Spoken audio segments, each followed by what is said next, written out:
সুপ্রিয় দর্শক, আসসালামু আলাইকুম। সবাইকে স্বাগত জানাচ্ছি আজকের গুরুত্বপূর্ণ সংবাদে। প্রথমে জানিয়ে দিচ্ছি সংবাদ শিরোনাম, পরে বিস্তারিত। জানিয়ে দেব এই মুহূর্তে হাতে পাওয়া সর্বশেষ গুরুত্বপূর্ণ আপডেট আন্তর্জাতিক সংবাদ। শুরুতেই থাকছে মধ্যপ্রাচ্যের দেশগুলোকে সতর্ক করল ইরান। যুক্তরাষ্ট্র আবারও নতুন করে হামলা করলে প্রতিশোধ হিসেবে উপসাগরীয় দেশগুলোর গুরুত্বপূর্ণ জ্বালানি অবকাঠামোতে পাল্টা আঘাত করা হবে বলে সতর্ক করেছে ইরান। সংশ্লিষ্ট 5টি সূত্রের বরাত দিয়ে বার্তা সংস্থা রয়টার্স এ তথ্য নিশ্চিত করেছে। এবারে জানাবো অস্ত্রের মজুদ নিয়ে তথ্য ফাঁসকারীদের শাস্তির অঙ্গীকার ট্রাম্পের। ইরান যুদ্ধে যুক্তরাষ্ট্রের অস্ত্রের মজুদ কমে যাওয়ার খবর অস্বীকার করেছেন মার্কিন প্রেসিডেন্ট ডোনাল্ড ট্রাম্প। তার দাবি, যুক্তরাষ্ট্রের কাছে এখনও বিপুল পরিমাণ অস্ত্র রয়েছে। যেসব সূত্রের বরাত দিয়ে গণমাধ্যম এ বিষয়ে প্রতিবেদন প্রকাশ করেছে তাদের খুঁজে বের করবার অঙ্গীকার করেছেন ট্রাম্প। জানাবো প্রকাশ্যে নেই মোস্তফা খামেনি, নতুন বার্তা দিলেন পেজেশকিয়ান। ইরানের সর্বোচ্চ নেতা মোস্তফা খামেনির সঙ্গে বর্তমানে যোগাযোগ করা খুব কঠিন বলে জানিয়েছেন দেশটির প্রেসিডেন্ট মাসুদ পেজেশকিয়ান। আল আরাবিয়ার প্রতিবেদন থেকে এ তথ্য জানা গেছে। পেজেশকিয়ান বলেন, এই মুহূর্তে সর্বোচ্চ নেতার সঙ্গে যোগাযোগের পরিস্থিতি কঠিন হয়ে উঠেছে, তবে তার উপস্থিতি ইরানের জন্য বড় শক্তির উৎস, যা আমাদের কাজ চালিয়ে যেতে সাহায্য করছে। এদিকে ইরানে একক সামরিক পদক্ষেপের ইঙ্গিত নেতানিয়াহুর। তেহরান ও ওয়াশিংটনের মধ্যে কূটনৈতিক আলোচনা চললেও প্রয়োজনে ইরানের বিরুদ্ধে একক সামরিক পদক্ষেপ নিতে পারে ইসরায়েল, এমন ইঙ্গিত দিয়েছেন দেশটির প্রধানমন্ত্রী বেনিয়ামিন নেতানিয়াহু। তুরস্কের রাষ্ট্রীয় বার্তা সংস্থা আনাদোলুর এক প্রতিবেদনে এ তথ্য জানানো হয়েছে। এবারে থাকছে পশ্চিম তীরে ইসরায়েলি দখলদারদের হামলা, বাড়িঘরে আগুন। ফিলিস্তিনের অধিকৃত পশ্চিম তীরে ইসরায়েলি বসতি স্থাপনাকারীদের হামলায় অন্তত 6 জন ফিলিস্তিনি আহত হয়েছেন। হামলাকারীরা কয়েকটি বাড়িতে আগুন ধরিয়ে দিয়েছে। 3টি বাড়ি খালি করে সেগুলোকে সামরিক চৌকিতে পরিণত করেছে দখলদার ইহুদিরা। এবং সর্বশেষ জানাবো সৌদি প্রবাসীদের জন্য সুখবর, চাকুরি বদল নিয়ে বড় সিদ্ধান্ত। সৌদি আরবে বেসরকারি প্রতিষ্ঠানে কর্মরত বিদেশি শ্রমিকদের নির্দিষ্ট শর্তে ব্যক্তিগত নিয়োগকর্তার অধীনে হস্তান্তরের সুযোগ চালু করেছে দেশটির মানব সম্পদ ও সামাজিক উন্নয়ন মন্ত্রণালয়।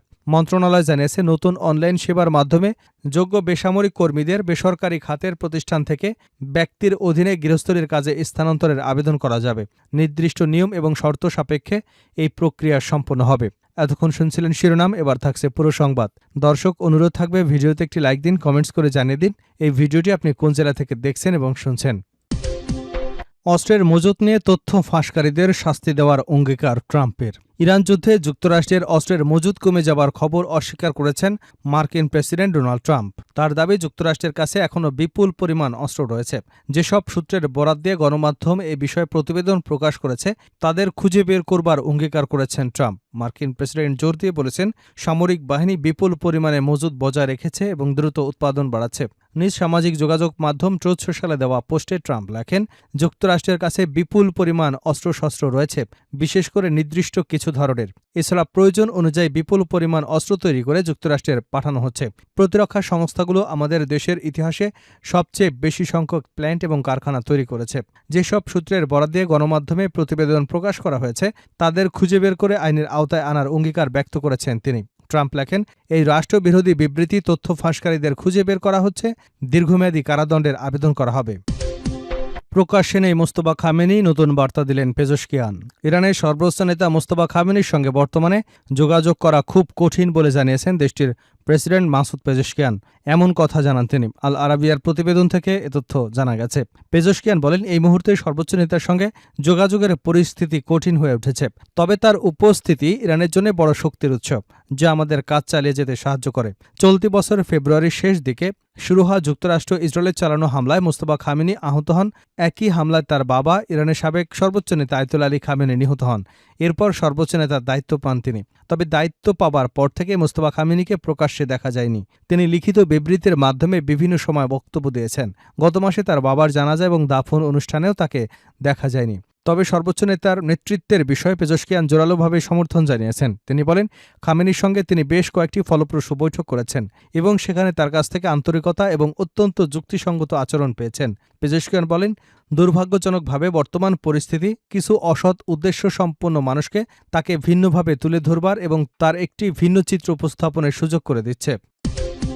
ইরানে একক সামরিক পদক্ষেপের ইঙ্গিত নেতানিয়াহুর। তেহরান এবং ওয়াশিংটনের মধ্যে কূটনৈতিক আলোচনা চললেও প্রয়োজনে ইরানের বিরুদ্ধে একক সামরিক পদক্ষেপ নিতে পারে ইসরায়েল, এমন ইঙ্গিত দিয়েছেন দেশটির প্রধানমন্ত্রী বেনিয়ামিন নেতানিয়াহু।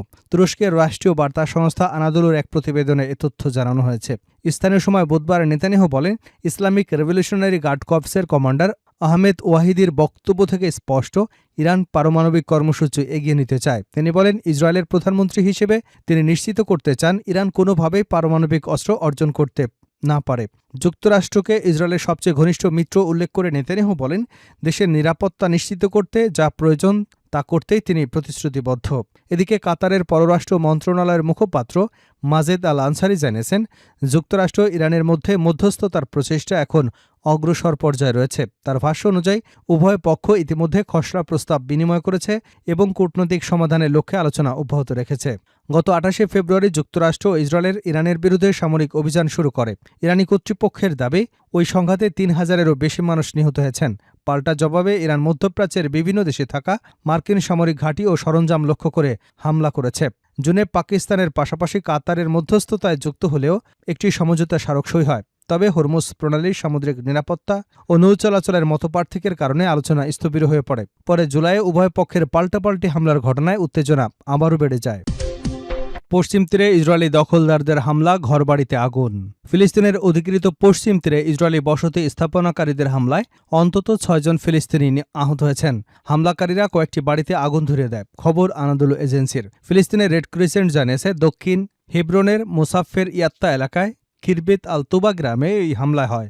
আহতদের মধ্যে ৩ জন নারী রয়েছেন, তাদের হাসপাতালে নেওয়া হয়েছে। ফিলিস্তিনি বার্তা সংস্থা ওয়াফা জানায়, হামলায় একটি বাড়ি পুড়ে গেছে। আগুনের ধোঁয়ায় নারী এবং শিশুরা অসুস্থ হয়ে পড়েছে। এদিকে ইসরায়েলি বাহিনী পশ্চিম তীরের বিভিন্ন এলাকায় অভিযান চালিয়ে বেতলেহেম, রামাল্লা এবং আল বিরে শহরে তল্লাশি চালিয়েছে। আল বিরে ৩টি বাড়ি খালি করে সেগুলোকে সামরিক চৌকিতে পরিণত করেছে। এছাড়া জেরুজালেমের উত্তরে কালান্দিয়া শরণার্থী শিবির এবং কাফর আকাপে অভিযান চালিয়ে ১৫ ফিলিস্তিনিকে আটক করেছে। আটক ব্যক্তিদের মধ্যে একজন নারীও রয়েছেন। ফিলিস্তিনের রেড ক্রিসেন্ট জানিয়েছে, অভিযানের সময় ইসরায়েলি বাহিনীর মারধরে ৮ জন আহত হয়েছেন। আহত এবং অসুস্থদের কাছে চিকিৎসা কর্মীদের পৌঁছতেও বাধা দেওয়া হয়েছে বলে অভিযোগ পাওয়া গেছে।